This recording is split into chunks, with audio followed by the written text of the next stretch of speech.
সবাই কেমন আছেন? আশা করি ভালো আছেন। আজকে আমি রান্না করব আম বড়া রেসিপি। এটা হলো আমি মটরের ডাল দিয়ে রান্না করব। এটা কাঁচা আম দিয়ে এই তরকারির মতন করে এটার ঝোল হবে। খেতে খুবই দুর্দান্ত এবং খুবই টেস্টি। এর জন্য মটরের ডালগুলোকে আগে ভিজিয়ে রেখে ভালো করে বেটে নিতে হবে। খুব মিহিও না, আবার খুব একেবারে গোটা গোটাও না। আর লাগছে কাঁচামরিচ ও পেঁয়াজ। 4টা কাঁচামরিচ ও 4-5টা পেঁয়াজ দিয়ে ব্লেন্ডারের ভিতরে 1 চামচ আদা ও 1 চামচ রসুন দিয়ে পিষে রাখতে হবে। আর লাগবে কাঁচা আম।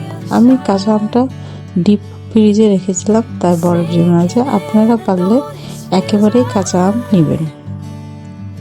যে যেমন টক খাবেন তেমন কাঁচা আম নিলেই হবে।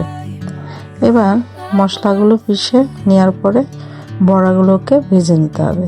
তার জন্য একটি তাওয়ায় সামান্য তেল দিতে হবে।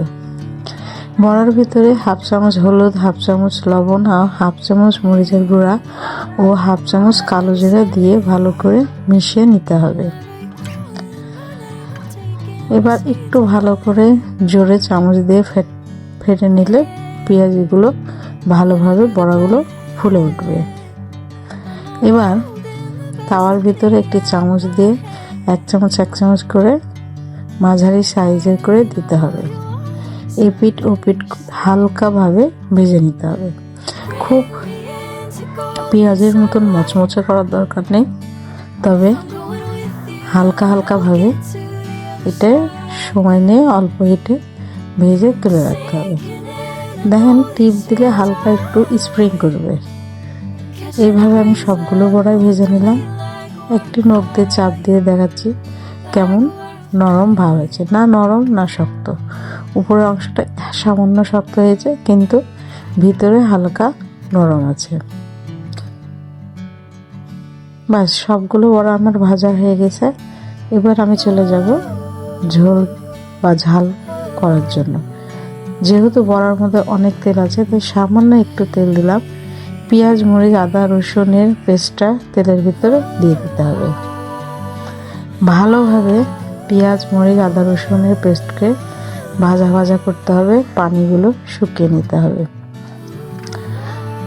এবার 1 চামচ লবণ, 1/2 চামচ হলুদ গুঁড়া, 1/2 চামচ মরিচ গুঁড়া ও 1/2 চামচ কাঁচা জিরার গুঁড়া দিতে হবে। অবশ্যই এখানে জিরার গুঁড়া ব্যবহার করতে হবে। যেহেতু আম দিয়ে তরকারিটি রান্না করব, সেহেতু জিরা ধনার ব্যবহার এখানে প্রয়োজন আছে।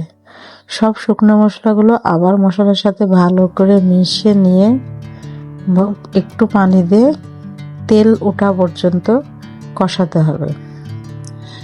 এবার যখন মশলাগুলো শুকনো হতে চলবে, তখন আমগুলো দিয়ে দিলাম। যদি আপনারা কাঁচা আম দেন তাহলে এই সময় দিলেই হবে। তখন আমগুলো সিদ্ধের জন্য অপেক্ষা করতে হবে। কিন্তু এই আমগুলো যেহেতু ডিপ ফ্রিজে ছিল, সেহেতু সিদ্ধ করার প্রয়োজন নেই। একটু মশলার সাথে নাড়াচাড়া করে যে পরিমাণ ঝোল খাবেন তার থেকে একটু বেশি পানি দিতে হবে। এখানে খুব একটা বেশি সময় লাগবে না। তার জন্য ঝোলটা ঢাকনা দিয়ে যখন টকবক করে ফুটে উঠবে, চামচ দিয়ে ভালো করে 4 সাইডের মশলাগুলো নামিয়ে নিয়ে এবার বড়া ভাজাগুলো দিয়ে দিতে হবে। পানিটা এমন মাপে থাকবে যাতে বড়াগুলো পানির ভিতরে বা ঝোলের ভিতরে ডুবে থাকে।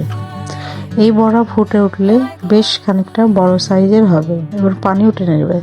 এখানে 1 চামচ জিরা ও 1 চামচ ধনা শুকনা খোলায় টেলে নিয়ে গুঁড়া করে 1/2 চামচের মতন ব্যবহার করলাম। এবার টকবক করে ফুটে গেলে হয়ে যাবে আমাদের অসাধারণ বড়ার তরকারি। একবার এই আম দিয়ে বড়ার তরকারি করে খাবেন,